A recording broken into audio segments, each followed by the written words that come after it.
essa atividade aqui que está sendo feita hoje é uma iniciativa do Grupo de Trabalho de Soluções Baseadas na Natureza, da ABEMA, que está vinculada à CTBio.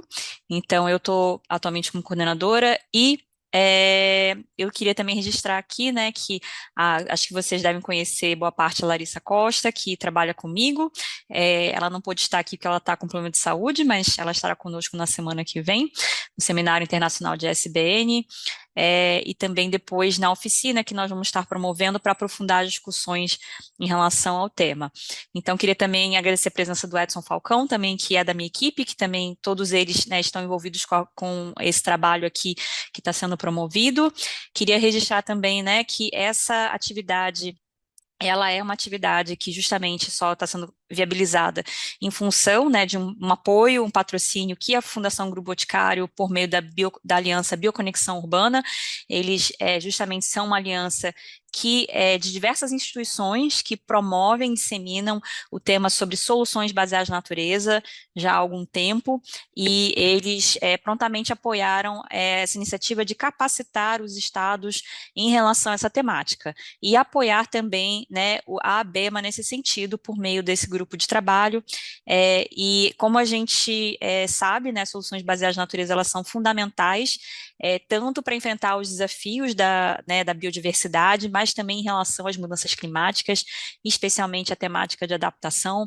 Então, essa capacitação, nós convidamos justamente, né, os estados e especialmente os membros dessas duas câmaras técnicas, por conta justamente da relevância do tema para essas duas agendas, né?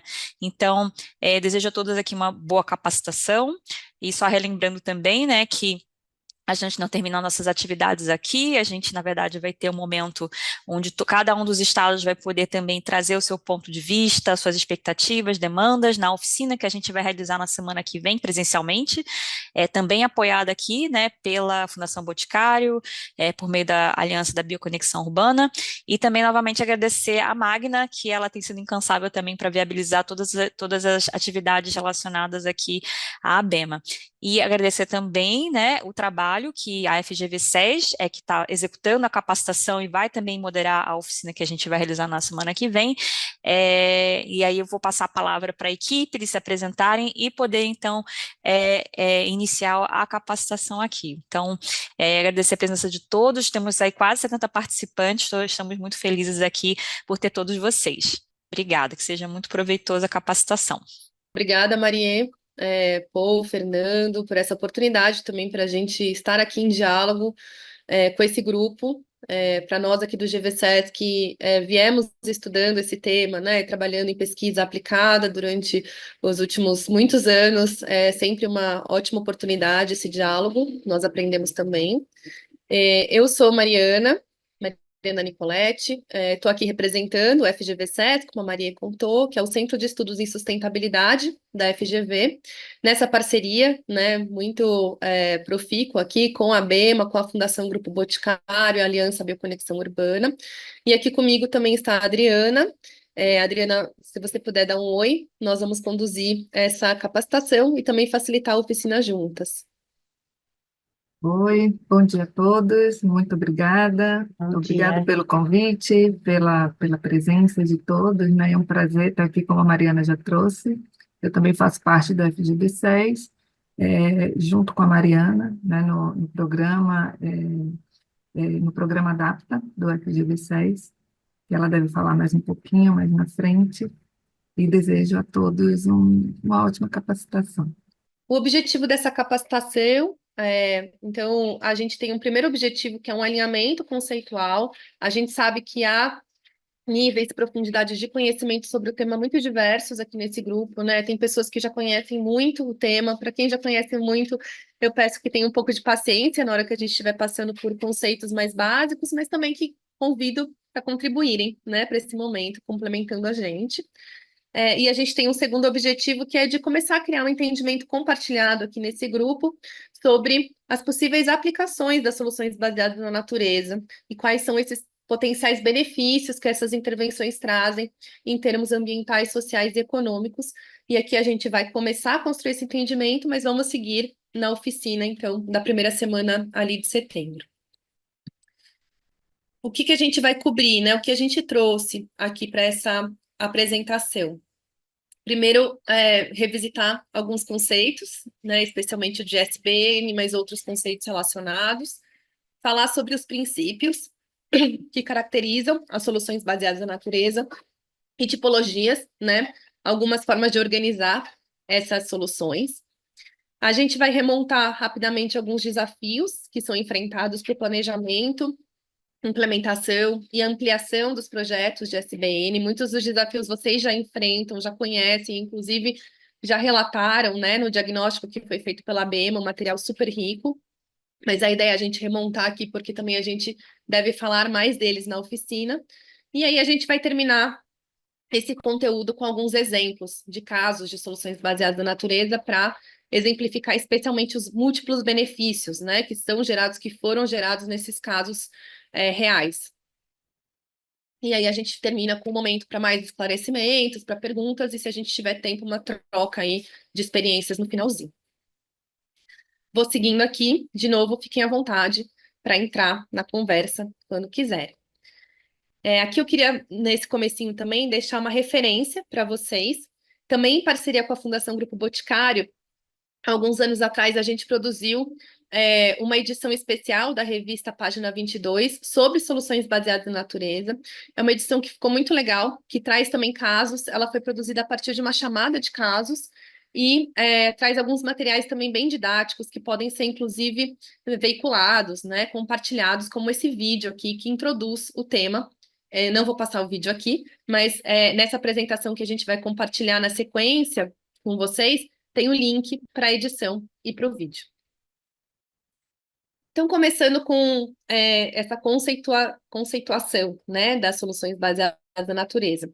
A UNEP define SBN como qualquer ação ou esse grupo, né, amplo de ações que se voltam, se dedicam aí a proteger, conservar, restaurar o ecossistema, os ecossistemas naturais, né, sejam eles terrestres, de água doce, costeiros e marinhos, com o objetivo de garantir a saúde desses ecossistemas e, com isso, criar uma capacidade para lidar com desafios sociais, econômicos e ambientais de forma eficaz e adaptável, e também produzindo benefícios para além desses desafios, como aumentando, né, incrementando o bem-estar humano, resiliência e os próprios benefícios para a biodiversidade. Então, vocês podem ver que é um grupo, por essa definição, né, bem amplo de ações, por isso que há tantas tipologias, como a gente vai falar um pouco, né, que organizam esses grupos de ações, de intervenções, mas que têm em comum esse fortalecimento, restauração, né, conservação aí dos sistemas naturais.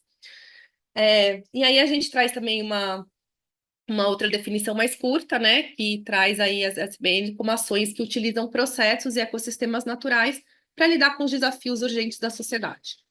Essa definição mais curta, inclusive, a gente encontra numa publicação da Fundação Grupo Boticário e do ICLEI, que é de 2014, mas traz ainda elementos aí bastante atuais, né, para a discussão do tema. E aqui, exemplificando, né, o que são esses desafios urgentes da sociedade. A emergência climática é um desses desafios, né, muito proeminente, né, na discussão climática. Gente, eu peço desculpas que eu, assim como o Fernando, né, estou em São Paulo, passei por uma gripe, estou me curando de uma gripe que me pegou aqui de jeito, então vou dar umas tossidas ao longo da apresentação, beber uma aguinha, mas vamos lá. Então, a emergência climática e seus impactos, né, como os eventos climáticos extremos que levam a inundações, enchentes, deslizamentos, são aí uma questão muito desafiadora, que cada vez mais tem sido tratadas a partir, né, ou com base no fortalecimento dos ecossistemas, então, por meio de soluções baseadas na natureza, dedicados aí à adaptação e à mitigação. A gente já vai falar um pouco mais disso. E aqui alguns exemplos para começar, né? Porque essas definições, elas são tão amplas que para quem está chegando fica essa pergunta, né? Mas o que de fato são essas intervenções? Aqui a gente está falando, por exemplo, de jardins de chuva, dos tetos, né, e telhados verdes, lagoas urbanas, recuperação dos corpos hídricos das cidades, restauração do curso dos rios, renaturalização desses corpos hídricos e rios, Agricultura urbana e periurbana está dentro também desse guarda-chuva de soluções baseadas na natureza. Práticas agroecológicas.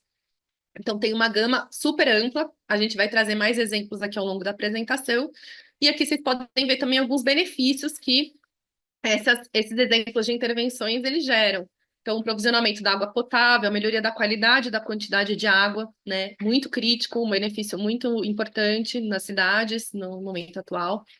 A regulação do microclima, melhoria da qualidade do ar, da água, como eu já falei, redução de processos erosivos, segurança alimentar, saúde e bem-estar das populações e dos ecossistemas. Então, é uma gama muito múltipla e que se relaciona a muitas áreas da gestão pública. Então, por isso também que esse tipo de solução, né, as SBN, elas, ao mesmo tempo que demandam, promovem também uma articulação e uma integração entre as áreas da gestão pública, as secretarias, os órgãos de governo. Isso é fundamental para que elas sejam pensadas em todas as suas potencialidades e para que elas sejam também integradas à gestão pública continuamente. Outros conceitos relacionados, que inclusive já apareceram aqui no conceito de SBN, é de serviços ecossistêmicos. Então, o que são, né, esses serviços ecossistêmicos? São, na verdade, benefícios que os seres humanos, as pessoas, elas obtêm dos ecossistemas. Então, são serviços que são oferecidos pelo ecossistema de forma natural, né, e gratuita, na maior parte das vezes, e que podem ser de provisão, então, uma provisão de alimentos, né, de combustíveis de energia, de fonte de energia, de água, né? A provisão de água é um dos grandes serviços ecossistêmicos. Um outro grupo são os serviços ecossistêmicos de regulação, então de regulação climática, de regulação, por exemplo, por meio da polinização, que é muito também fundamental. E aí tem um grupo de ecossistema, de serviços ecossistêmicos culturais, né? Então, que servem de apoio para atividades culturais como turismo, até a saúde entra nesse grupo. E, por fim, o último grupo aí é os serviços ecossistêmicos de suporte, então, que servem de suporte, de apoio para manutenção, por exemplo, de habitats, né, para diferentes espécies da fauna e da flora. Esses 4 grupos de serviços ecossistêmicos, eles organizam, né, eles são entendidos também como uma tipologia, e eles servem de base para métodos que são construídos, alguns mais simples, outros mais complexos, para de alguma forma mensurar, valorar esses serviços ecossistêmicos. E aí a gente tem um segundo conceito aqui bem importante, que é o de adaptação baseada em ecossistemas, de ABE, também vem ganhando muita atenção na agenda, né, climática, especialmente porque o próprio IPCC, né, o painel intergovernamental de clima, que reúne aí um grupo de centenas de cientistas que vem monitorando e produzindo, sistematizando conhecimento científico de ponta sobre a mudança do clima, no penúltimo relatório, o AR5, reconheceu que as soluções baseadas na natureza dedicadas à mudança do clima são uma agenda fundamental, né, e fazem parte aí necessariamente dos caminhos para a gente conseguir alcançar os objetivos do Acordo de Paris.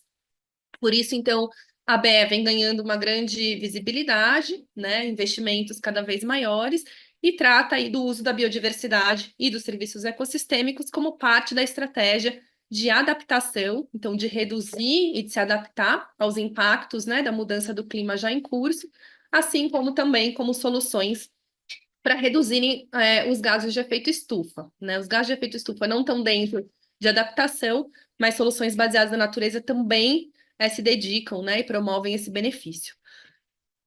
Aqui nessa figura, ainda nesse slide, né, é um exemplo de como as soluções baseadas na natureza, elas podem e devem ser pensadas em uma escala de paisagem, para que os múltiplos benefícios eles sejam integrados e potencializados.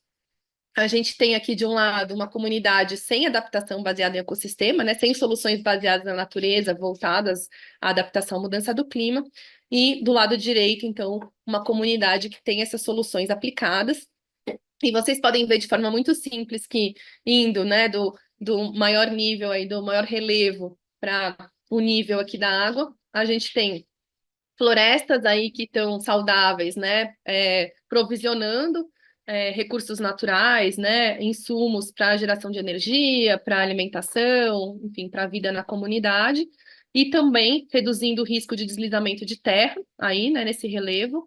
A gente tem uma vegetação ciliar protegendo o fornecimento de água, então provisionando água e reduzindo o risco de inundações, e os mangues reduzindo a erosão costeira e, ao mesmo tempo, dando suporte a uma pesca saudável, então a manutenção também aos meios de vida dessa comunidade. Aqui eu estou trazendo alguns princípios das SBN. Esses princípios, eles são importantes porque muitas vezes, né, a gente se pega pensando, essa solução, ela é uma solução baseada, baseada na natureza? Ela é uma solução que se enquadra nesse guarda-chuva? Então, aplicar, refletir sobre esses princípios é um jeito de responder essa pergunta. Então, um primeiro princípio aqui tem a ver com lidar, né, ou responder aí a um desafio global usando a natureza. Então, é um princípio ainda bem amplo e que faz parte da própria definição das SBN.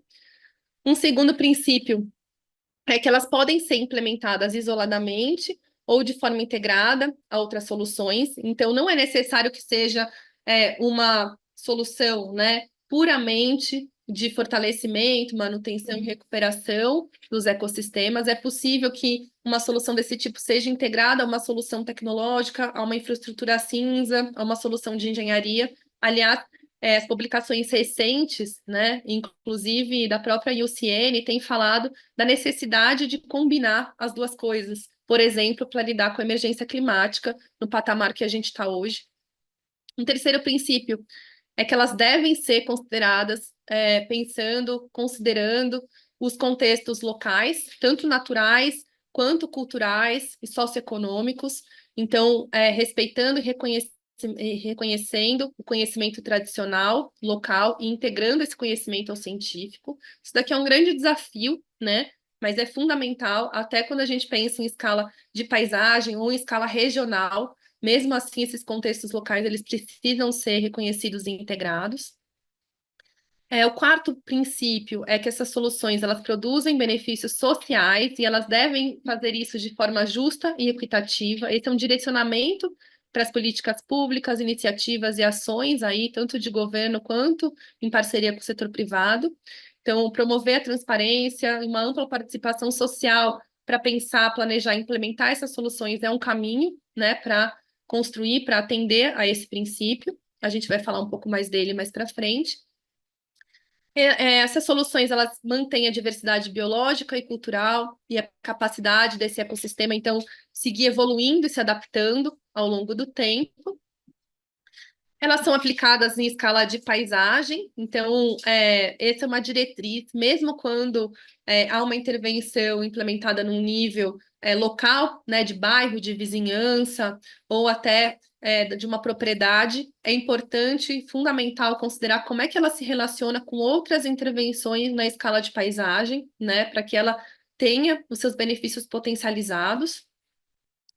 É fundamental também reconhecer os trade-offs entre a produção de alguns benefícios econômicos imediatos, né, dessas intervenções, ou de intervenções até convencionais, e como esses benefícios imediatos, eles podem ser reduzidos de alguma forma para que os benefícios de mais longo prazo e sustentáveis, eles sejam garantidos no futuro, como um desenvolvimento econômico sustentável, né, e serviços ecossistêmicos que vão se fortalecendo ao longo do tempo.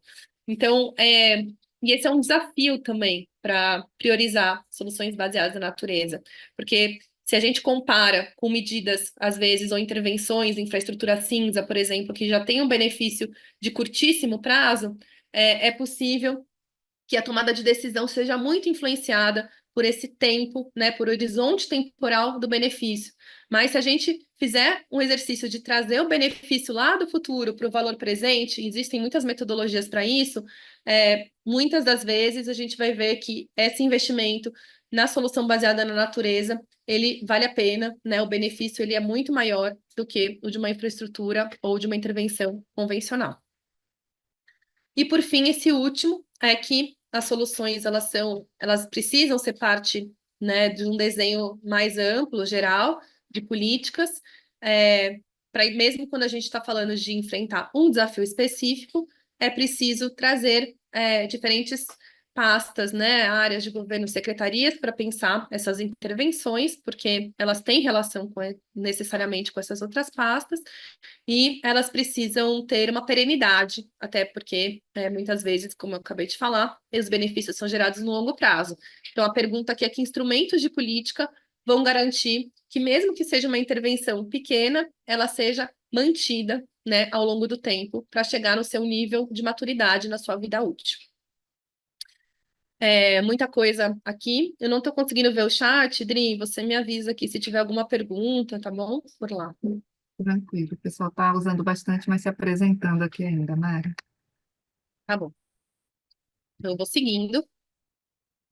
É, aqui, esse slide, ele ressalta esse princípio, né, da importância de pensar na escala de paisagem, e de também trazer, junto com essa integração, esse planejamento na escala de paisagem, a questão da funcionalidade e da acessibilidade das soluções baseadas na natureza. Acessibilidade no sentido de acesso público mesmo, para que ela gere benefícios públicos, né?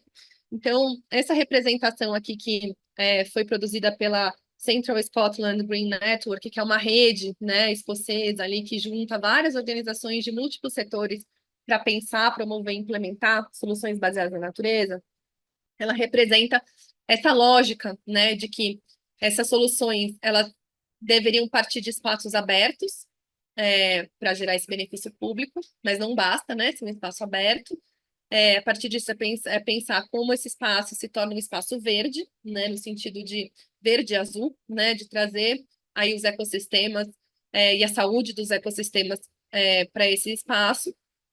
Como a partir desse espaço pode ser construído, então, com uma noção de funcionalidade, a infraestrutura verde, né, que essa funcionalidade é trazida pelo design, pela gestão e por pensar e garantir que as funções aí atribuídas elas sejam de fato desempenhadas ao longo do tempo, então tem um nível de complexidade maior, né, no planejamento e na gestão, e como isso pode e os benefícios podem ser potencializados pensando em redes verdes. Então, como as infraestruturas e intervenções verdes e azuis, elas são conectadas numa escala de paisagem, garantindo uma multifuncionalidade.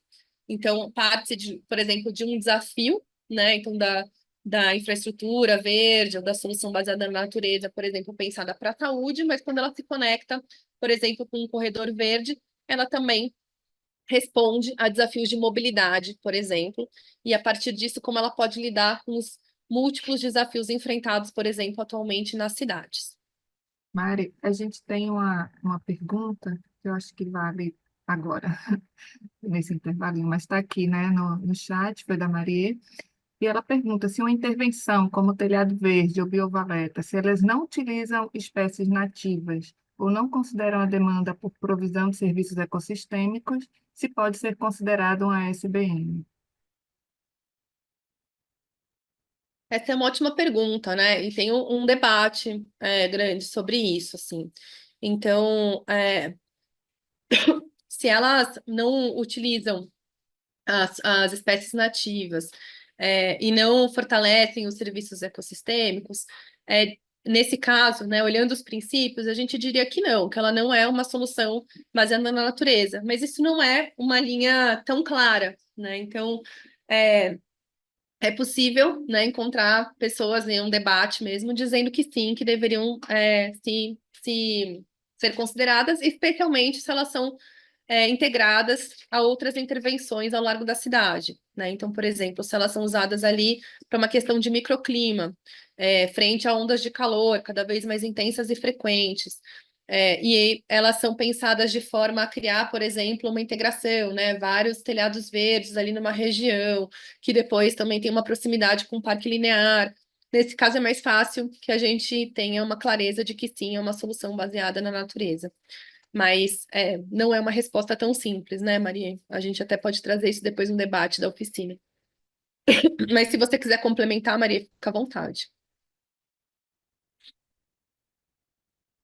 Bom, aqui a gente traz, então, de novo, né, as soluções como um conceito guarda-chuva, e aqui já é uma forma de organizar, né, essas soluções debaixo desse guarda-chuva. É uma forma de organizar proposta pelo Observatório, né, de Soluções Baseadas na Natureza ligado ao CGE, o OICS, e que tem aí, então, dois grupos relacionados a uma dimensão mais estratégica dessas soluções, que são a adaptação baseada em ecossistemas, que eu já apresentei, e também as SBN dedicadas aí à redução de riscos de desastres a partir dos ecossistemas. Essas duas agendas, elas são irmãs, né? Mas aqui a gente está falando de desastres mais amplos, não só relacionados à mudança do clima, mas outros tipos de desastres, como, por exemplo, relacionados a barragens, né, a intervenções humanas, que combinadas às soluções baseadas na natureza podem reduzir esse risco tecnológico das intervenções.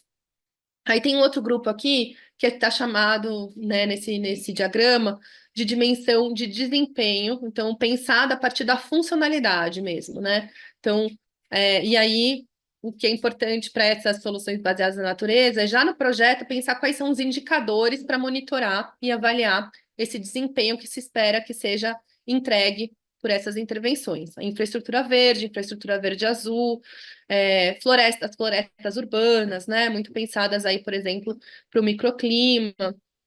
Depois vem uma dimensão de planejamento espacial, né, que são aquelas intervenções de uma dimensão mais ampla, que necessariamente são pensadas em escala de paisagem, como, por exemplo, os SUDs, né, os sistemas de drenagem urbanos sustentáveis, e também a engenharia, as intervenções de engenharia ecológica. E aí tem um último elemento aqui em destaque, que são os próprios serviços ecossistêmicos, então intervenções que não são direcionadas a um desafio, a uma funcionalidade específica, mas que fortalecem, por exemplo, as unidades de conservação, APPs, né? E a gente vai ver que, na sequência, que há outras formas de organizar as SBN por outras tipologias mesmo, né? Essa daqui é uma tipologia proposta em 2021, mas a gente tem uma outra forma de ver, até mais simples, né?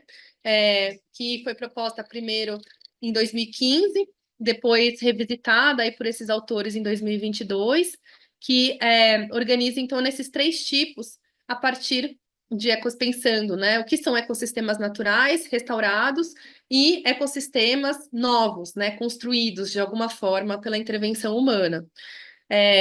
E esses autores, eles propõem que o uso do ecossistema natural, fortalecendo, né, a saúde desse ecossistema, eles têm um nível de engenharia pequeno, né, um nível de intervenção humana pequeno, e precisam e maximizam os serviços ecossistêmicos ali a partir, então, desse mínimo de intervenção, né? Alguns exemplos deles são as unidades de conservação, APPs, que eu já mencionei, né? Então, a gente pode fazer, inclusive, essa relação com a outra tipologia que eu acabei de apresentar. Reservas da biosfera, a própria conservação dos ambientes costeiros marinhos. Então, aqui é uma intervenção pequena, é mais proteger uma área, né, e garantir que ela siga ali sem grandes intervenções humanas. O segundo grupo, são ecossistemas gerenciados, restaurados, então uma intervenção um pouco maior, por exemplo, gestão e conservação de paisagem, a gestão das terras rurais, né? Então, práticas agroecológicas entram nesse grupo, sistemas agroflorestais entram aqui, e programas de PSA também, então, diversos instrumentos econômicos ou de incentivos, né? Aplicados aí a melhor gestão dos ecossistemas também entram nesse grupo intermediário. Enquanto o terceiro tipo, a gente está falando de uma intervenção criada, né, mesmo pelas pessoas, como, por exemplo, o telhado verde, que é uma escala até particular, né, uma escala micro ali, os corredores verdes e ecológicos, aí numa escala um pouco maior, do bairro, da vizinhança, os parques lineares, numa escala de paisagem, ou parques urbanos, e a descanalização ou restauração, reabertura dos cursos d'água, também numa escala de paisagem, também são exemplo dessa criação de novos ecossistemas. Então, vocês podem ver, né, por essa tipologia, ela é interessante, porque ela evidencia como a maior parte das soluções que a gente mais ouve falar, né, que fazem parte dos debates, até de um público não especialista, tem mais a ver com a criação, né, de novos elementos ecossistêmicos aí, especialmente nas cidades. Mas esses outros dois grupos, eles são tão importantes quanto, né, e eles geram benefícios também, às vezes até maiores do que essas pequenas intervenções, especialmente nessa escala particular aqui. E, por fim, uma última tipologia aqui, ela foi proposta pela IUCN em 2018, revisitada numa publicação de 2022, ela vem sendo bem usada, né, bastante usada, que é uma tipologia por funcionalidade dessas soluções. Então, a gente pode pensar em reconhecer as SBN como restauradoras, promovendo aí uma restauração ecológica, restauração da paisagem florestal, né, e uma engenharia ecológica mesmo.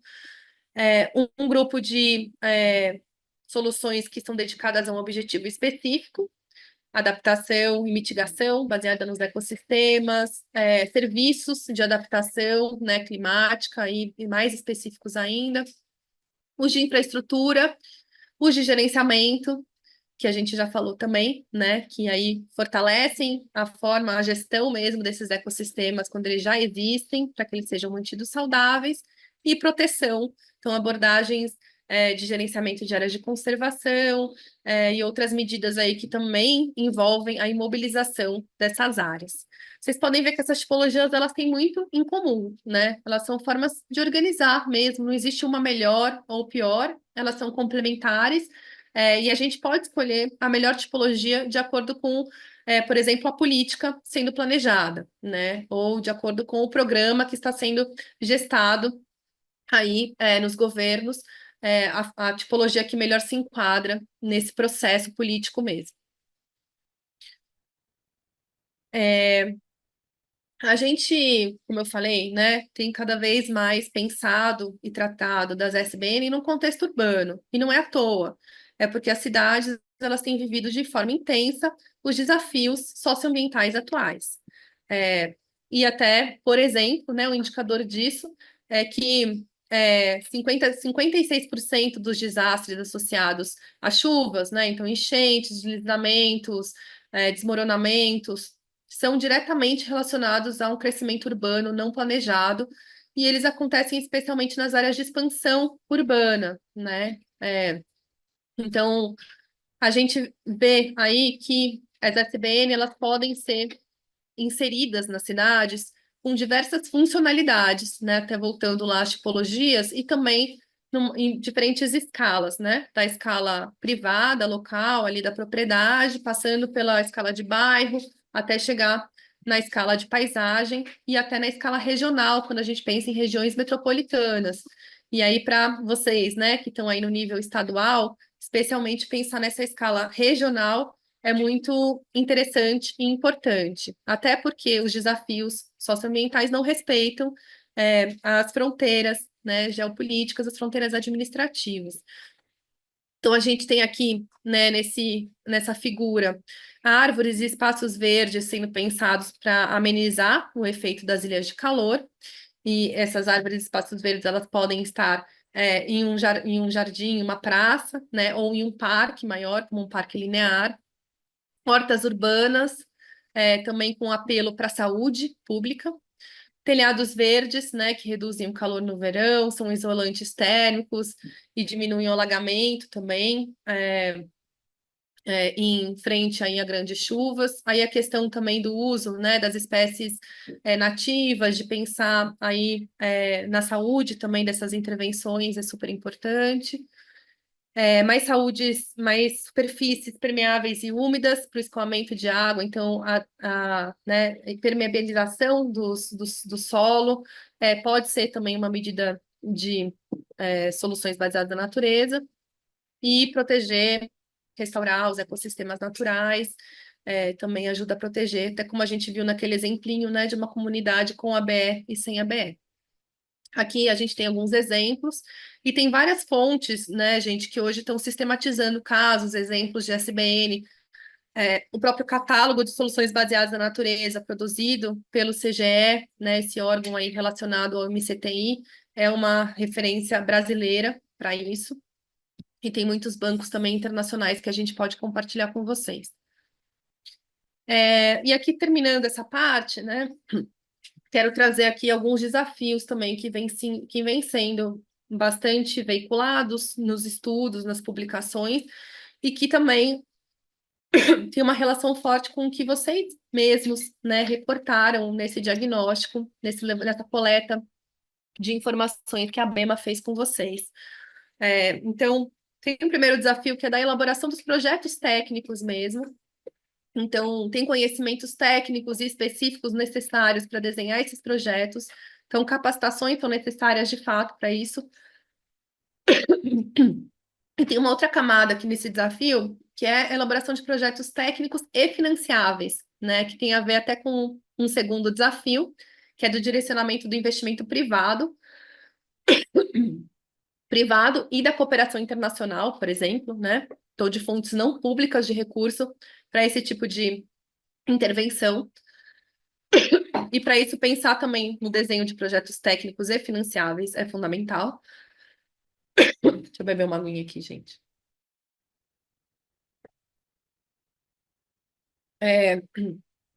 E aqui a gente tem uma discussão também bastante interessante sobre modelos de negócio das SBN, para atrair o investimento privado. Eu vou falar disso na sequência. Um outro desafio é essa corresponsabilidade, né, na manutenção das intervenções. Essas intervenções, elas são pensadas para durar por muito tempo, né? Então, muda a gestão de governo, ou o orçamento também não é garantido por um longo período. Como essas intervenções elas vão ser mantidas. Então, que modelos são esses que existem, né? Não só de parceria público-privado, mas até de gestão participativa dessas intervenções. Isso tem sido pensado em vários lugares do mundo. Como mensurar os benefícios não econômicos. Então, eu falei um pouco, logo no começo da apresentação, né, de métodos para valoração econômica e não econômica dos benefícios gerados pelos serviços ecossistêmicos, né, fortalecidos a partir das soluções baseadas na natureza. Há métodos para isso, mas é difícil, né, trazer tudo para a mesma conta, para uma perspectiva, por exemplo, econômico-financeira. Então, é preciso ainda lidar com metodologias complementares, o que nem sempre é fácil. E um descasamento da distribuição de custos e benefícios, no sentido de que o investimento, quando é privado, numa solução baseada na natureza, parte do retorno desse investimento, ele é público, ele é gerado para as comunidades do entorno, ele é gerado, por exemplo, para a cidade como um todo, numa escala de paisagem. Então, muitas vezes, na conta do setor privado, isso não entra, né? Então, é muito importante essas parcerias, né, ou arranjos, modelos de financiamento que tragam recurso público para garantir esses benefícios públicos e reduzir o risco do investimento privado, para que o investimento privado possa ser alavancado. Tem alguns papéis, né, dos governos também que são bastante aventados, então, nessa discussão sobre os desafios, que parte, por exemplo, dessa articulação entre necessidades e interesses, né, das diferentes partes envolvidas, garantindo especialmente que as comunidades de baixa renda, periféricas, em situação de vulnerabilidade, sejam priorizadas nessas intervenções. A criação de uma visão comum e de coordenação com outras políticas. Então, aqui a gente está falando de governança, né? De uma governança para a biodiversidade, uma governança climática, que já tem esse desafio, né? De trazer vários setores, então, de ser multissetorial e de ser multiatores. Para a SBN, isso é fundamental. Então, tem uma reflexão também, que é por quais instâncias de governança, arranjos de governança que já existem, essas soluções deveriam ser trazidas para serem planejadas e implementadas. E aí, também, por fim, né, fortalecer capacidades dos atores sociais para que eles possam se engajar, atuar e até manter essas soluções uma vez que a intervenção é feita. Então, tem um papel, sim, de investir em formação, em capacitação e difusão, né, do conhecimento, comunicação, por exemplo, por meio de programas até de educação ambiental.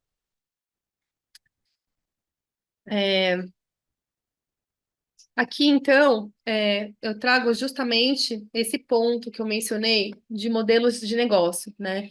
Modelos de negócio são um estranho, em geral, quando a gente fala de soluções baseadas na natureza, porque parece que é algo, né, daí uma privatização dessas intervenções e dos benefícios. Mas a ideia não é essa. A ideia de pensar modelos de negócio, e aí tem até um programa que chama Naturvation, né, que está aqui nas referências, que é um programa que, por meio do financiamento da Comissão Europeia, estudou e catalogou modelos de negócios em arquétipos para soluções baseadas na natureza e defende que pensar esses modelos, mesmo a partir de uma política pública, ele ajuda a lidar com esses desafios que a gente acabou de falar, porque ajuda a tornar evidente os benefícios que estão gerados, para que partes, né, cada benefício é distribuído e como essas soluções podem gerar retorno sobre o investimento ao longo do tempo. E aqui, esses 8 arquétipos, eles organizam basicamente por meio desses modelos, né, esses arranjos que podem ser criados. O primeiro grupo, que é o de redução de riscos, ele é baseado nas perdas evitadas. A lógica narrativa dele é, uma vez, por exemplo, que se investe na recuperação da mata ciliar, que reduz o risco de inundações e enchentes, o quanto, né, da infraestrutura que seria danificada no futuro com esses eventos de inundação cada vez mais frequentes, como essas perdas, então, elas podem ser trazidas para uma conta mesmo de custos evitados e, portanto, viabilizar os investimentos nessas intervenções. O segundo modelo de densificação verde, ele parte do modelo, né, do planejamento urbano, então dos planos diretores, por exemplo, uma vinculação forte, e no diálogo com construtoras imobiliárias, né, então com o setor imobiliário, no sentido de trazer como pré-requisitos, né, em algumas áreas da cidade, que novos empreendimentos tenham que ter uma área X, né, verde, e que e também de trazer alguns pré-requisitos em relação às características físicas dessas intervenções, né, nessas áreas verdes, e de pensar também uma conexão entre elas. E isso traz um valor também para os próprios imóveis, né? Então tem uma conta aí que pode ser feita de quanto o próprio empreendimento ganha em valor de mercado a partir dessas áreas verdes integradas. A compensação urbana são sistemas em que o setor privado, usando, né, novas áreas urbanas, e a partir disso, né, suprimindo áreas que antes eram verdes, eles devem, por exemplo, contribuir para um fundo, pode ser um fundo municipal, um fundo estadual, né, ou outros mecanismos aí de regulatórios que usam esse recurso, então, em outras áreas, né, para manutenção de outras áreas, para expansão das áreas verdes aí em outras áreas, por exemplo, áreas periféricas, em que o investimento privado ele não está tão presente. O quarto dos espaços vazios e subutilizados, a narrativa aí é dos próprios governos, né, então da iniciativa pública, cedendo espaços que não têm uso social, ou às vezes são terrenos baldios, por exemplo, para intervenções comunitárias, como, por exemplo, as hortas urbanas, né? E agricultura periurbana também. E é importante aí que seja discutido a perenidade ou não, porque geralmente são intervenções que têm um prazo aí curto, né? Porque a ideia é que esses espaços depois possam ser recuperados pela gestão pública, usados para outras destinações. Então, o desafio aqui está nesses acordos mesmo com comunidades, com organizações sociais que vão criar, né, essas intervenções de baixo investimento inicial, mas com grandes benefícios comunitários. Soluções e gestões locais têm a ver também com a cogestão, né, dessas intervenções em comunidades, e aí com arranjos que podem ser públicos e privados também, no sentido de criar uma cogestão de fundos, né, para manutenção. O outro grupo de educação ambiental envolve, por exemplo, as fazendas urbanas, agricultor, hortas, né, em escolas, então uma parceria muito forte com secretarias de educação, né, estaduais, municipais, para garantir também a formação, por exemplo, do corpo discente, do corpo docente e discente dessas escolas, para que essas intervenções elas sejam mantidas e integradas ao currículo. Saúde e bem-estar, aqui uma relação forte com o sistema de saúde, com as secretarias de saúde, então, para também propiciar um investimento e uma manutenção compartilhada, pensando, por exemplo, na redução de doenças crônicas, no aumento de bem-estar, então também na saúde mental da população, que é uma questão cada vez mais forte, né, na nossa sociedade. E, por último, um grupo de cultura e meio ambiente, que um grande exemplo aí é o turismo de base comunitária, o turismo cultural, que parte do fortalecimento da cultura e identidade, né, de algumas áreas e grupos comunitários que geram valor para a própria comunidade e, ao mesmo tempo, né, que um incentivo para que as áreas verdes, os ecossistemas, as florestas urbanas, né, ou rurais, elas sejam mantidas aí e que seja como base para um fluxo de geração de renda mesmo para essas populações. Há um amplo material discutindo, né, esses modelos de negócio. Então, também, quem tiver interesse, eu fico super à disposição para compartilhar mais materiais sobre esse agrupamento, né, dos modelos de negócio que servem justamente para planejar as intervenções. E, por fim, gente, depois eu paro por aqui, a gente tem um tempinho para quem quiser trazer perguntas. Um reforço aqui para que a justiça socioambiental ela seja transversal, né, a qualquer política, instrumento de política pública e intervenção local para a SBN, e parte de uma pergunta que é como, né, e para quem os benefícios das soluções baseadas na natureza eles estão distribuídos, quem pode acessar e por que meios. Isso porque os estudos, né, mostram que as intervenções, elas costumam acontecer, elas acontecem na grande maioria em áreas urbanas de alta renda, o que acaba aumentando a disparidade entre o valor das propriedades e até os benefícios, né, a saúde tanto física quanto mental, que as populações das áreas de alta e baixa renda têm à disposição. Um estudo aqui que foi conduzido pelo laboratório da Universidade de Barcelona, que mostrou que dos 54 projetos que eles estudaram, apenas 9 consideraram justiça e equidade social em seu desenho, né? E desses que consideraram, 7, por exemplo, são jardins comunitários de pequena escala. Então, o grande desafio aqui, né, um desafio maior, não é pensar essa distribuição de benefícios e acessibilidade nas intervenções aí no nível da propriedade, ou do bairro, mas pensar na escala de paisagem mesmo, essa distribuição. E, por fim, um alerta, né, que certamente não é novo aí para vocês, que é da gentrificação como um desdobramento não pensado, né, não intencional das soluções baseadas na natureza. Então, mesmo quando aí se busca uma distribuição dos benefícios e as intervenções priorizam áreas periféricas e de baixa renda, como evitar que haja um aumento no custo da moradia, então dos aluguéis, por exemplo, e até no custo de vida, de alimentação, né, de lazer nessas áreas, o que acaba expulsando as pessoas e fazendo com que, de novo, elas não se beneficiem dos ecossistemas saudáveis, né, perto das suas áreas de convivência. Bom, eu vou parar por aqui e queria abrir aqui para comentários, perguntas nesse momento, antes da gente seguir com os exemplos.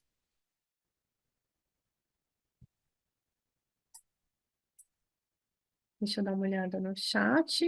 O chat tem, acho, umas duas perguntas, Mari, que foram feitas, que uma você estava falando sobre, né, as tipologias de SBI, então não sei se ficou respondido, eu tinha indicado para a pessoa, foi a Carolina. Então, Carolina, se você ainda tiver mais alguma questão sobre tipologias.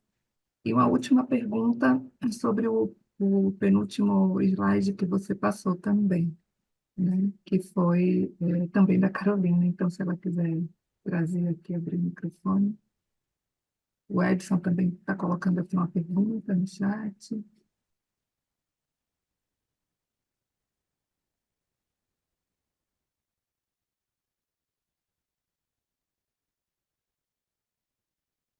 Tem uma pergunta aqui que eu estou vendo, né, sobre a diferença conceitual entre infraestrutura verde azul e SBN, da Carolina, justamente. Então, Carolina, só para reforçar, infraestrutura verde azul é um tipo de solução baseada na natureza, né? Aquele desenho, né, até do diagrama que tem aquele guarda-chuva das SBN, com infraestrutura verde azul lá dentro, né, sendo agrupado, inclusive, por funcionalidade, reflete essa noção. Então, as soluções baseadas na natureza, por exemplo, envolvem a conservação e a gestão de unidades de conservação, né, de APPs, que são um outro tipo de solução baseada na natureza. Enquanto a infraestrutura verde-azul, elas são uma intervenção ali pensada para lidar com um desafio local específico, fortalecendo os ecossistemas também, né? Mas às vezes trazendo outros elementos que não faziam parte dessa paisagem, dessa localidade inicialmente, né? Então, com uma intervenção humana mais forte e buscando um desempenho específico, por exemplo, reduzir o risco de inundação, né? Então, uma infraestrutura verde, aí ela é pensada para reduzir esse risco, e esse risco precisa ser monitorado ao longo do tempo para ver se essa infraestrutura está, de fato, desempenhando do jeito que ela foi pensada. A Maria está com a mão levantada. Pode falar, Maria. Ia trazer uma também contribuição e complementação e até para suscitar um pouco esse termo dos conceitos, porque aqui na nossa experiência do Estado do Rio de Janeiro, a gente tem regulamentações que trabalham com o conceito de infraestrutura verde, né, que muitas vezes ele já foi mais disseminado, especialmente na área de recursos hídricos, e não só verde, infraestrutura natural, infraestrutura verde, solução baseada na natureza, serviço ecossistêmico, também agora tem o termo de contribuição da natureza para as pessoas, são vários conceitos que às vezes geram confusão, mas na verdade a gente está falando todos de soluções que contribuem para aumentar a provisão dos serviços ecossistêmicos, né? Então aqui no nosso estado do Rio de Janeiro a gente adotou o conceito, por meio de uma regulamentação, de que SBN é um conceito guarda-chuva e que, conforme a Mariana falou, esses diferentes conceitos, eles trazem algumas especificidades, então, aqui especialmente para a área de recursos hídricos, é muito adotado o conceito de infraestrutura verde como parte da infraestrutura cinza para garantir a segurança hídrica. Então, quando você protege um manancial, você restaura as nascentes, as matas ciliares, você tem a área de proteção de manancial e adota as estratégias de conservação de solo e tudo mais. Isso tudo é uma infraestrutura verde natural, que a gente usa essas duas terminologias para contribuir para a segurança hídrica, e elas têm que ser pensadas de forma planejada também, ou seja, a gente não pode descartar a infraestrutura cinza, ela vai existir, que são, né, as estruturas de captação, tratamento de água, mas para garantir a segurança do manancial, você também tem que olhar tudo que está na bacia hidrográfica, então a infraestrutura natural mais a infraestrutura cinza, elas são complementares para poder garantir a segurança hídrica, e quando a gente pensa na segurança hídrica do manancial, a gente tem que olhar as duas coisas de forma integrada, e não só uma questão também de oposição, de que uma exclui a outra, ou que não pode ter uma, não pode ter outra, que também tem esse debate aqui no nosso estado. Então, só estou contribuindo aqui para essa discussão, porque esse tema é bem rico também, a gente discutiu bastante aqui, aí queria só compartilhar e compartilhar como a gente também encaminhou o conceito aqui. Obrigada. Maravilha, Maria. Tem até um pedido aqui no chat, se você puder compartilhar, né, esse Sim, documento da regulação. E tem um comentário aqui bem interessante da Vivian, né, Vivian, depois até se você quiser falar, que absorvendo essa noção também de ABE, de adaptação baseada em ecossistemas, e também de MBE, né, que é a mitigação baseada em ecossistemas, que são os dois lados da agenda climática. Então, é muito interessante e importante que as SBN elas contribuem para a agenda climática como um todo, por isso que elas têm ganhado tanto espaço até nas negociações internacionais, porque elas podem ser pensadas para reduzir o risco climático, que aí é a adaptação, né? Então, vocês sabem que as projeções têm mostrado, as projeções dos modelos climáticos têm mostrado como esses riscos, né, de chuvas extremas levando a enchentes e inundações, a deslizamento de terra, ondas de calor com extremos de temperatura, elas já estão aumentando e vão seguir, né, infelizmente. E como, então, essas intervenções que fortalecem os ecossistemas reduzem esse risco. Aquele exemplinho, né, das duas comunidades, aquela figura que eu mostrei, é um ótimo exemplo disso, né, de ABE. E para mitigação, é, a contribuição, né, dos sistemas naturais é justamente pela captura, né, de carbono ou também pelas emissões evitadas. A gente sabe, por exemplo, que no Brasil o principal vetor dos gases de efeito estufa é desmatamento, né? Então a gente está falando também de uma manutenção, preservação e gestão, por exemplo, das unidades de conservação, das florestas, que serve também para essa agenda.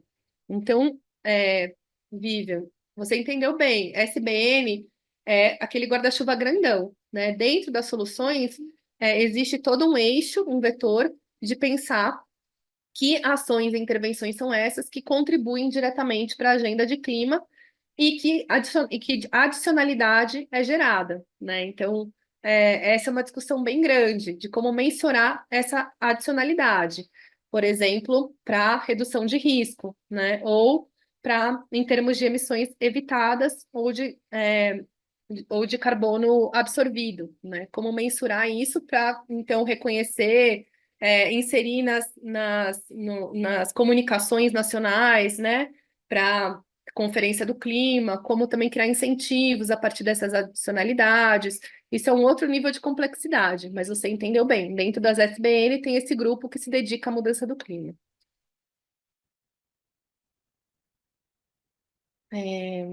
Acho que de perguntas é isso, né? Por enquanto. Se alguém quiser também abrir o microfone, fica o convite. E eu vou, enquanto a Adriana vai seguir aqui com os exemplos que vão solidificar, concretizar, né, tudo isso que eu acabei de falar, eu vou colocar aqui no chat para vocês já essa publicação do Naturvation que fala dos modelos de negócio, que é muito interessante. Então, pode fomentar o debate, não só hoje, né, como também na oficina. Para quem quiser dar uma olhada, a gente pode voltar a falar sobre isso na oficina do dia 5. Então, passo a palavra para você, Edri, para você pegar daí. Não sei se a mão da Maria estava levantada antes, ou era nova. Joia. Então, vou seguindo daqui. Bom dia de novo a todos e todas. É, Mariana já passou por uma bela explanação aí, e a ideia aqui é a gente trazer um pouco de exemplos, né? Apesar de a gente estar aqui num grupo que conhece já bastante, ou já tem alguma familiaridade com as SBNs, né?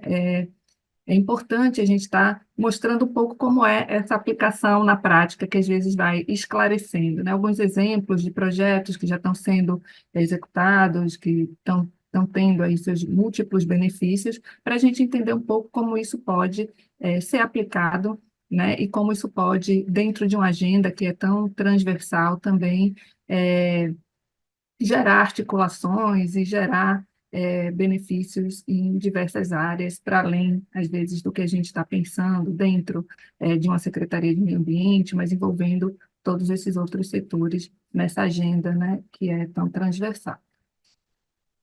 Eu não sei se eu consigo controlar daqui, Mariana, se você me deu controle. Eu acho que não. Tá. Mas dentro dos exemplos que a gente trouxe aqui, a gente separou 5 exemplos para conversar um pouco, para trazer um pouco essa noção. Alguns deles vão integrar mais de um tipo, né, de solução baseada na natureza, mas se você puder voltar. Então, a primeira que a gente trouxe para conversar um pouquinho é sobre estabilização de encostas com materiais naturais, né? Então, uma revegetação de encostas de contenção com esses materiais de estaca, madeira, casca de coco, fibras orgânicas, né, plantas, pedras secas. Então, esse é um formato de se utilizar também essa estabilização. E como até a Maria trouxe, né, a estabilização de encostas hoje, ela já é feita em cidades, né, em áreas de risco, né, utilizando muito a infraestrutura cinza, né, então com concreto, com muros de concreto, né, canalizando esse caminho de água, mas qual a vantagem que traz quando a gente olha para uma solução que está mais integrada, olhando para a natureza e trazendo esses elementos da natureza, né? A gente já sabe também que muitas vezes é necessário a gente investir nessa infraestrutura cinza, mas consociar essas estruturas cinza com estrutura verde, ela dá maior conforto, inclusive para as comunidades que estão perto dessas estruturas, né? Só a infraestrutura cinza, às vezes, ela ajuda nessa questão da contenção, mas ela também traz ilhas de calor que antes não existiam, né? Uma dificuldade de infiltração pela concretação. Então, esses outros materiais, esse pensamento via da solução baseada na natureza, ela também propicia amenizar os efeitos que uma infraestrutura cinza poderia trazer, né? Então, ela também ajuda, né, a questão de evitar a erosão e deslizamento de terra. Ela atua numa paisagem que pode ser regional ou uma paisagem urbana, né, ele tem essa capacidade. Ela visa diminuir a velocidade da água e aumentar a infiltração, né, por não está impermeabilizando, então também não está gerando áreas de ondas de calor.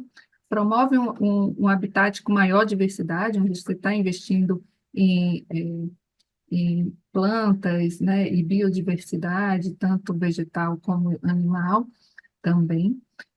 Aumenta a segurança, né, e o bem-estar da comunidade local, aumenta a resiliência dessas comunidades mais vulneráveis e melhora as condições visuais, de barulho, qualidade de ar, por essa presença, né, dessa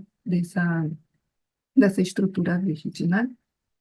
Então, ela tem uma questão que ela vai ser implementada a médio prazo. Então, para isso, precisa dessa consociação também, porque algumas áreas precisam de uma intervenção de mais curto prazo, mas é uma ação que ela pode estar ligada, né, a diversos setores, né, de forma transversal, então, influenciando no transporte, na gestão de risco de desastres, na igualdade racial, afetando também aqui a biodiversidade, né, as cidades e mobilidades, zona costeira e turismo. Então, os setores que podem ser utilizados e se beneficiar dessa estabilização de encostas e materiais. Então, passando na próxima, a gente vai trazer um exemplo, né, de como essa aplicação vem sendo feita, né? Uma que é bastante conhecida, né, e acredito que por todos aqui que trabalham com a questão ambiental, né, estão aí voltados às secretarias estaduais de meio ambiente, que é o exemplo de Monte Serrat, em Santos, em São Paulo, onde foi utilizada nessa estabilização de encostas e revegetação de encostas, né, de uma maneira mais integrativa entre essas ações, para gerar benefícios para essas localidades, né? Então, a partir desse olhar, né, do risco, nesse ponto, que é um dos pontos mais altos de Santos, né, e que tinha uma ocupação que colocava a população ali em risco, foi olhado soluções para lidar com essa situação, né? Então, a proposta foi de restauração da vegetação nativa, estabelecendo, né, uma área de uso comunitário. Algumas dessas áreas foram necessárias, né, ser realocado algumas das pessoas que viviam nesses locais para recuperação, inclusive, dessa área, né? Mas isso foi feito, inclusive, com bastante diálogo com as próprias comunidades. Então, a definição dessa solução, né, a definição de como essas áreas iam ser manejadas, foi feito com a participação forte das comunidades locais, né, com os envolvidos, né, diretamente nessas áreas. Foi um projeto junto com o ProAdapta, né, e que teve aí resultados bastante eficazes, né, e é um estudo de caso, quando se olha para a realocação, para a recuperação de áreas, é um exemplo no Brasil bastante forte, né? Então, lá foi basicamente evitar deslizamentos de terra, aumentar a segurança da comunidade e promover usos de hortas e também de turismo, né? Áreas de lazer.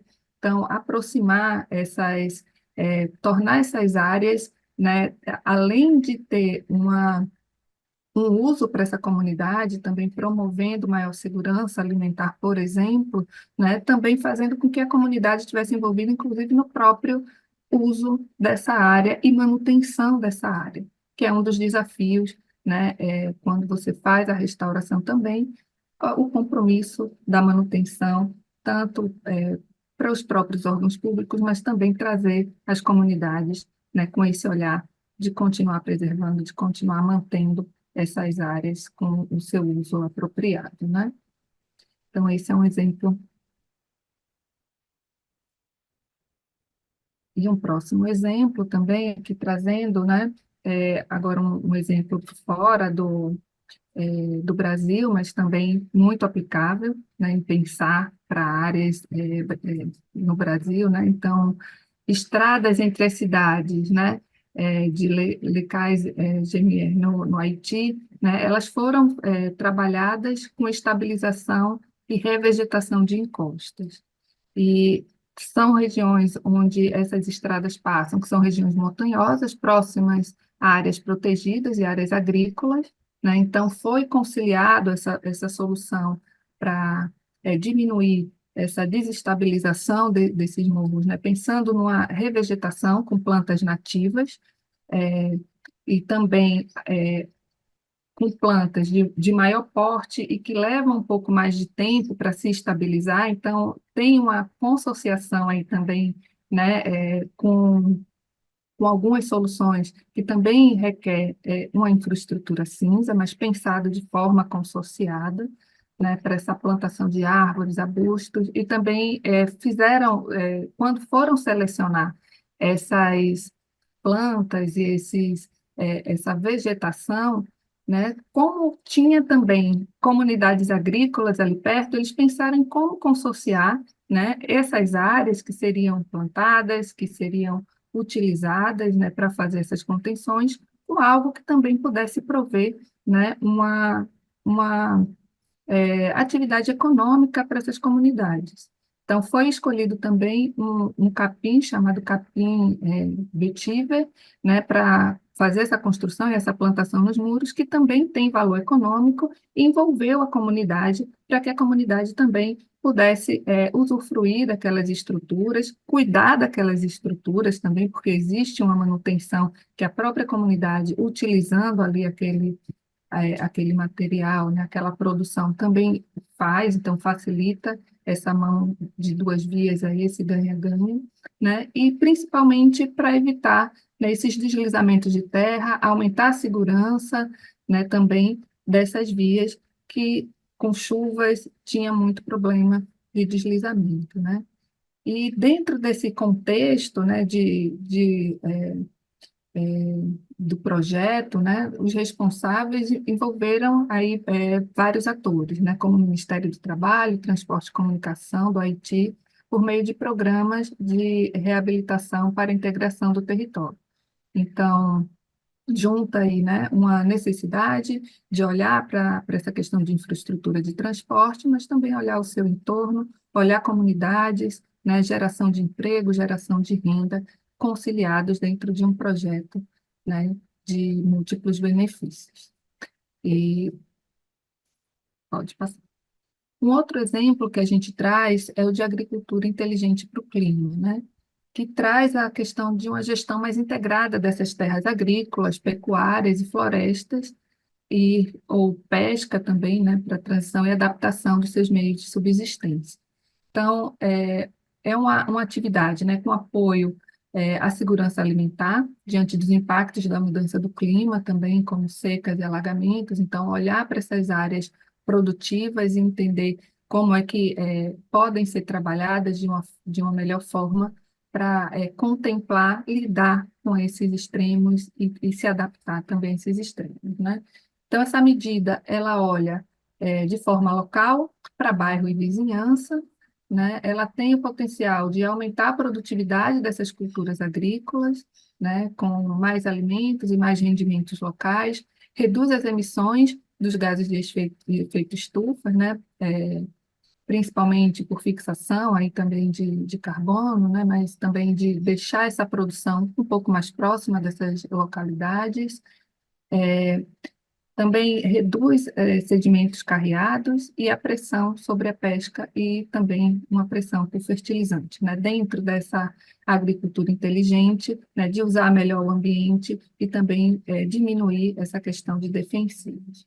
É uma atividade também de médio prazo, né? E envolve principalmente, fortalece principalmente aí os setores de segurança alimentar, agricultura e pecuária, povos e comunidades tradicionais, povos indígenas, biodiversidade e cidades e mobilidade, né? Então, como exemplo, a gente tem um exemplo forte aqui no Brasil, bastante conhecido, né, que começou por um município e ele se expandiu já tem uma expansão em mais de 15 municípios, que são os produtores rurais da bacia de Jacuípe e o território de Cisal, né? Que trabalha a questão da integração de lavoura, pecuária e floresta. Então, a manutenção da floresta, né, dessas agroflorestas, para a manutenção ali do clima, desse microclima, né, garantindo também uma melhor produtividade dessas áreas, uma maior produção agrícola nessas áreas. Então, ele intensifica, né, essa produção, reduz as oscilações, uma vez que regula melhor esses extremos do clima, tanto de seca como de chuvas, né? Tem um componente muito importante para esses agricultores, de ter uma assistência técnica, de ter um acompanhamento, de ensinar a lidar e, principalmente, mudar um pouco essa forma de produção, né? De como integrar melhor essa produção, uma restauração de áreas degradadas, trabalha também a questão do plantio de forrageiras, cultura de palmas, aproveitando um pouco o que aquele próprio ambiente propicia, né? Em vez de brigar com outras produções que não são tão adequadas àquele clima, procurar também olhar para o que o próprio local, o próprio clima propicia, né, nessa produção e ganhar valor nisso.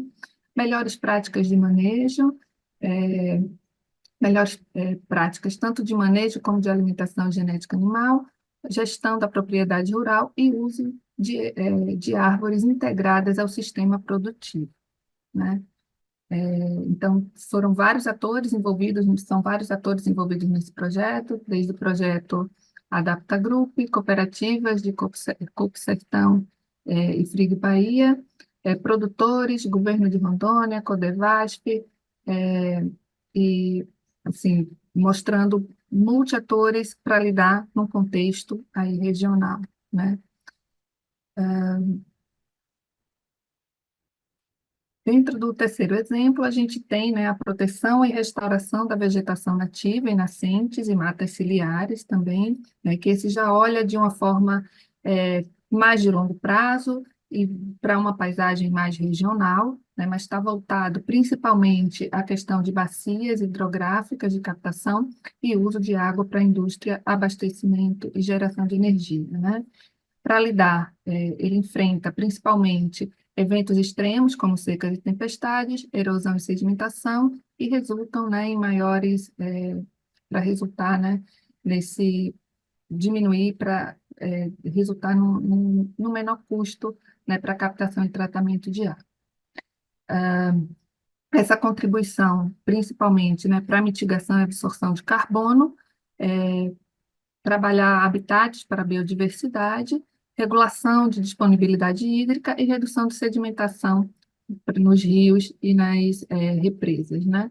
Tendo uma redução da poluição desses corpos hídricos, envolvidos também na população, com envolvimento também da população com o tema.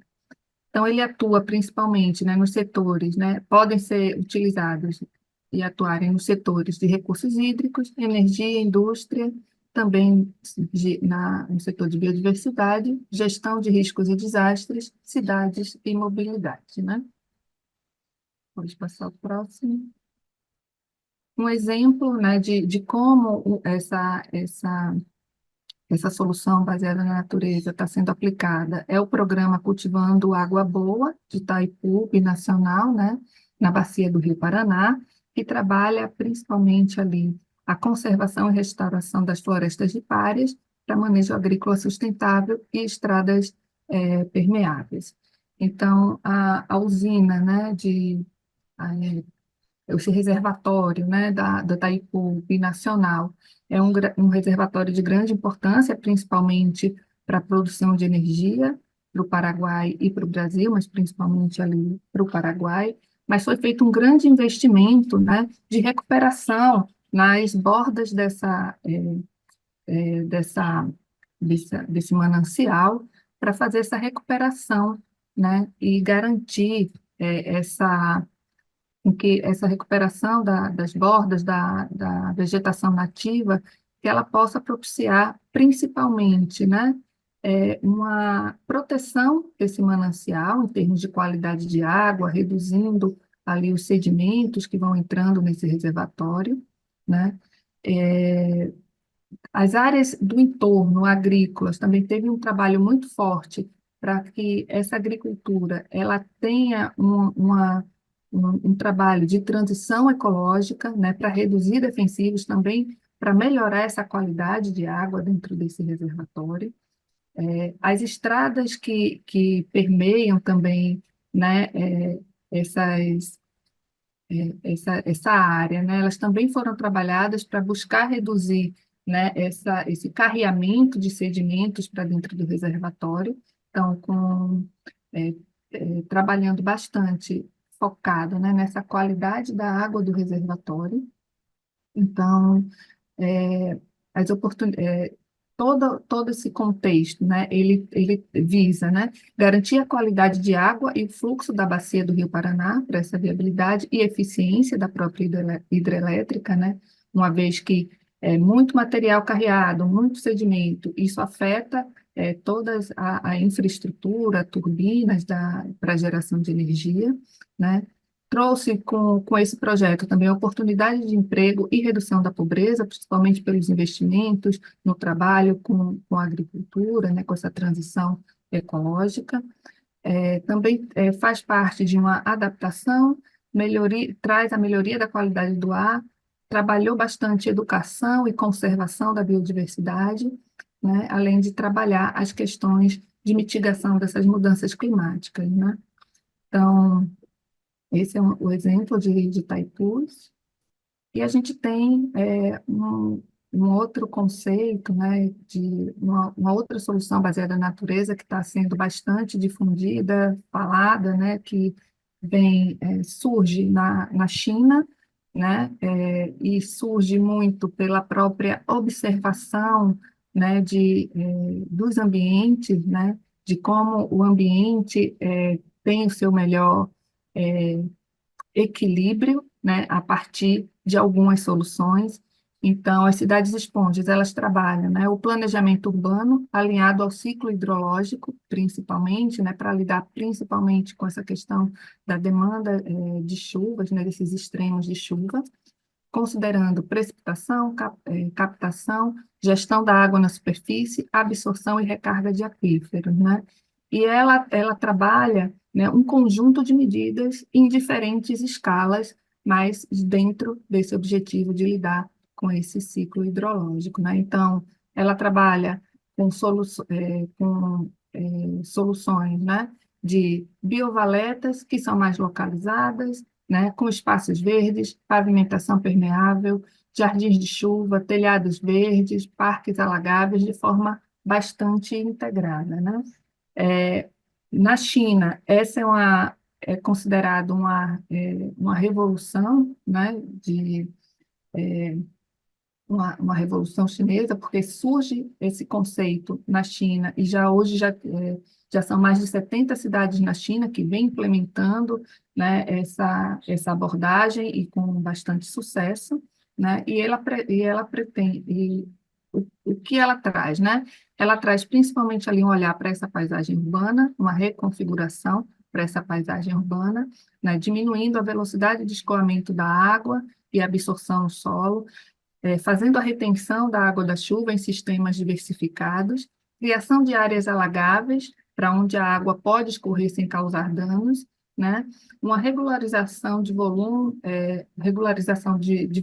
dessa água a partir desses ambientes criados ou recuperados, né?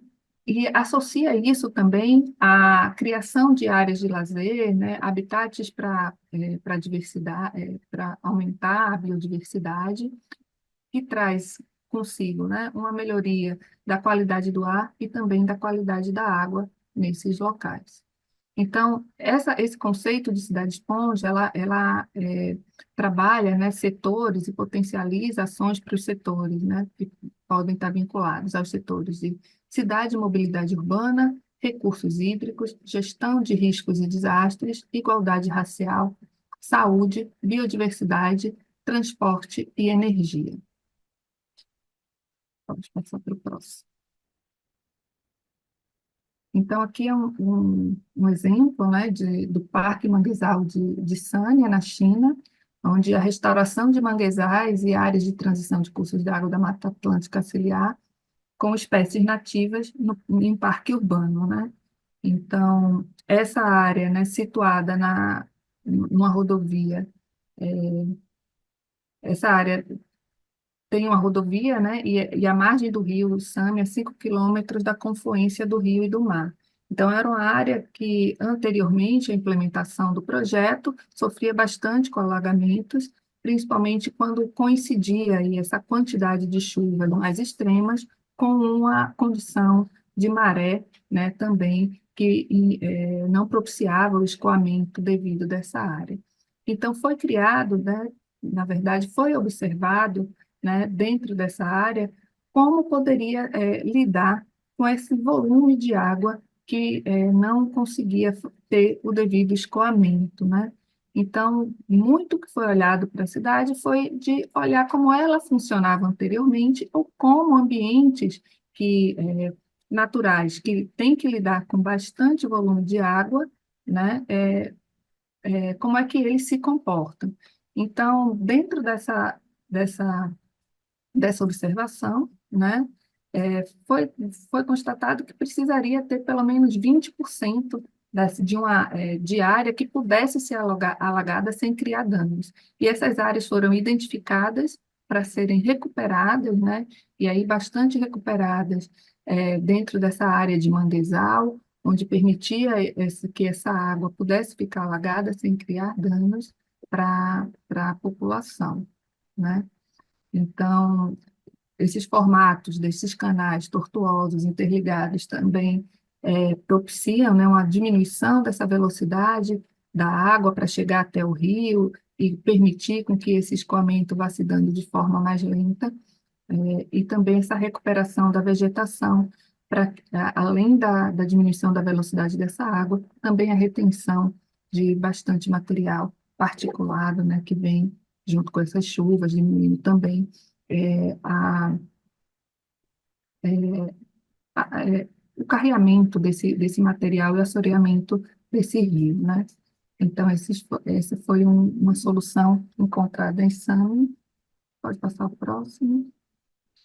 E a gente tem um exemplo também aqui no Brasil, né? Um exemplo que é uma iniciativa, talvez a maior o maior projeto, a maior iniciativa no Brasil que trabalha as soluções baseadas na natureza, né? Que é o Parque Orla Piratininga, em Niterói, né? E o parque ele foi projetado para proteger e recuperar ecossistemas da Lagoa de Piratininga e seu entorno, né, visando principalmente a melhoria da qualidade das águas e prevenir essa chegada de sedimentos e nutrientes assoreando, né, essa lagoa.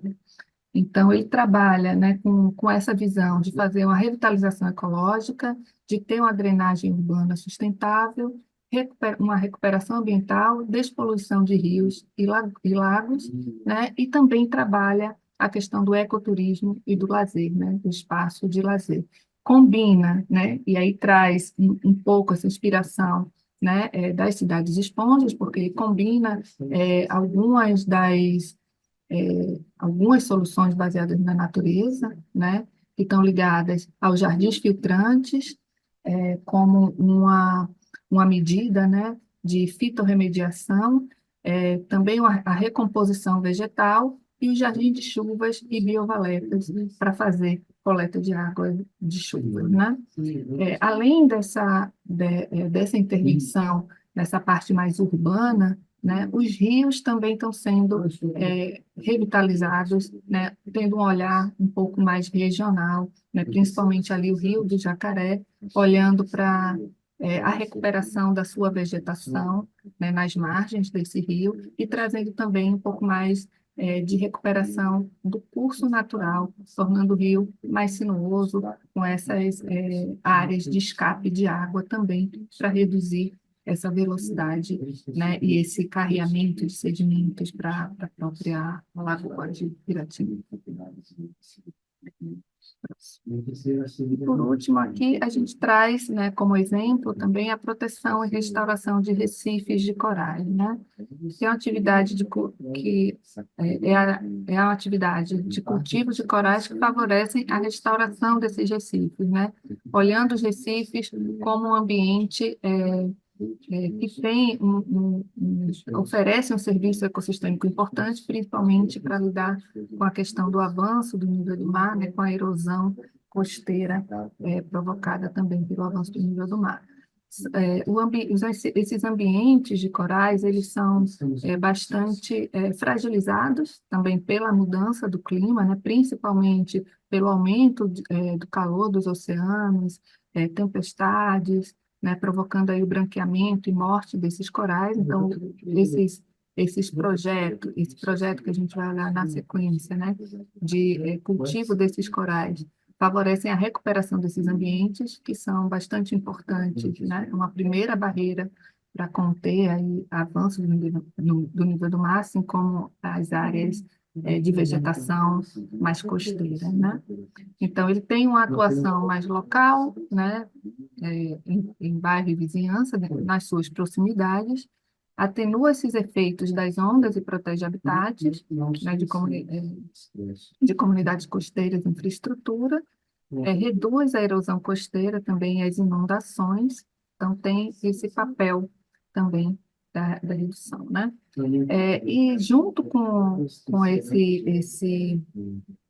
com essas ações, né, ele também pode propiciar a questão de um ecoturismo, né, de um turismo econômico para as comunidades mais costeiras, né?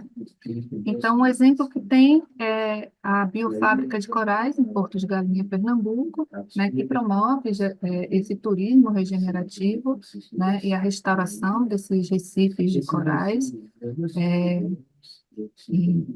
Então, trabalha aí bastante, né, como esse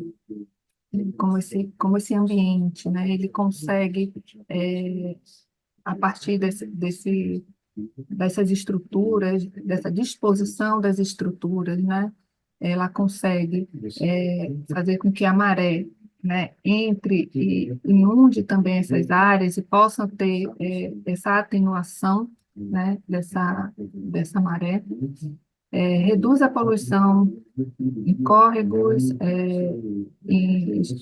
nos habitats de espécies nativas, em áreas de lazer para a população. Não, eu quero agradecer tremendamente porque eu estive acompanhando todo o evento aqui, apesar das nossas dificuldades aqui como secretário, e tive ao mesmo tempo aqui a responsabilidade minha de procurar, que eu falei, solicitando a presença de quantos mais secretarias, e nós pudéssemos ter as 27, quero dizer a você que, contabilizei aqui, nós tivemos 22 estados presentes aí, entre esses 75 que participaram. Parabenizar a todos vocês, parabenizar pela apresentação aí, Maria e Mariana, e algumas outras pessoas que se comprometeram aí nessa capacitação. E muito obrigado aqui e contem conosco aí. Um abração a todos.